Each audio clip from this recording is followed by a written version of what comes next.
Hi Bhavani. Hi.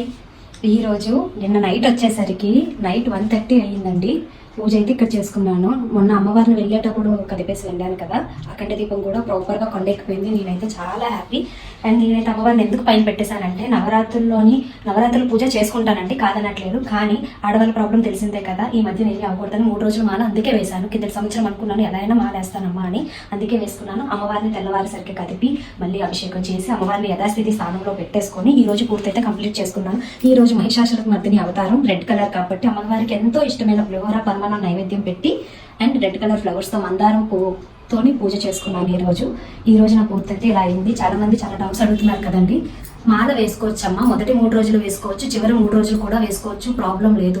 చివరి నుంచి 5 రోజులు అంటే ఈ రోజు నుంచి దసరా వరకు కూడా వేసుకోవచ్చు. ముందు 9 రోజుల నుంచి 9 రోజులు వేసుకున్న వాళ్ళు దీక్ష కంప్లీట్ చేయొచ్చు. చాలా మంది అంటున్నారు మొదటి 3 రోజులు వేసి నవరాత్రుల్లోనే ఉంచాలని. అవ్వచ్చు అవ్వకపోవచ్చు, ఏదైనా తప్పు జరిగితే ఆ పాపం మనకు చుట్టుకుంటుంది. అందుకోసం అని చెప్పేసి తెలిసి తెలియక చేసిన తప్పులు అమ్మవారు ఆవిడ మనసు మంచిది, అర్థం చేసుకుంటారు. మాకైతే కలసం లేదు, కలసం పెట్టి అందుకే పూజ చేయలేదు. అంటే నేను ఇంతవరకు నవరాత్రుల్లో కలస పూజ లేదు మాకు, అందుకే పెట్టలేదు. అఖండ దీపం లెఫ్ట్ సైడ్ లోని పక్కన ఎందుకు పెట్టానంటే ఇంట్లో చిన్నపిల్లలు ఉన్నారు, ఇది దేవుడి గది ప్లస్ మా పిల్లల రూమ్ కూడా, బొమ్మలు ఎక్కువ ఉంటాయి ఇందులో, పాప వెళ్తూ వస్తూ ఉంటది కాబట్టి ఏమాత్రం డోర్ తీసి వేసినప్పుడు గానికి ఏదైనా కొండెక్కుతుందని భయంకి లెఫ్ట్ సైడ్ లో పెట్టాను అఖండ దీపం.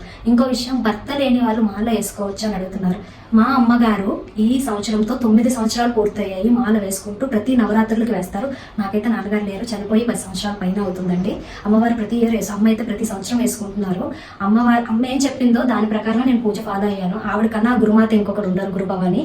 మా అమ్మ ఏం చెప్తే నేను అది ఫాలో అవుతాను. భర్త నేను వాళ్ళు కూడా హ్యాపీగా వేసుకోండి అమ్మ, మాల తప్పు లేదు. ఉపవాసం విషయానికి వస్తే 7 వారాల వ్రతం చేశాను కాబట్టి ఆ రోజు శనివారం పడింది. శనివారం పడుతూ మనం పోస్ట్ పోన్ చేయకూడదు. అవ్వని విషయంలో పోస్ట్ పోన్ చేసుకుంటే పర్వాలేదు, కానీ అవుతూ కూడా చేయకూడదు. 2 పూజలు ఒకసారి చేయడం ఇంకా మనసుకి చాలా హాయిగా ఉంది. నాకైతే ఆకలితో ఉంచకూడదు భవాని, నాకైతే ఆకలి వేయలేదమ్మా. శనివారం పూజ ఉపవాస విధానం అది నెక్స్ట్ వీడియోలో మీకు నేను పోస్ట్ చేస్తాను. అమ్మవారిని అయితే ఇక్కడ పెట్టుకుని పూజ అయితే ఇలా కంప్లీట్ చేసుకున్నాను. చాలా మంది ఇంకా చాలా క్వశ్చన్స్ అయితే అడుగుతున్నారు, నెక్స్ట్ వీడియోలో మళ్ళీ పోస్ట్ చేస్తాను. జై భవాని.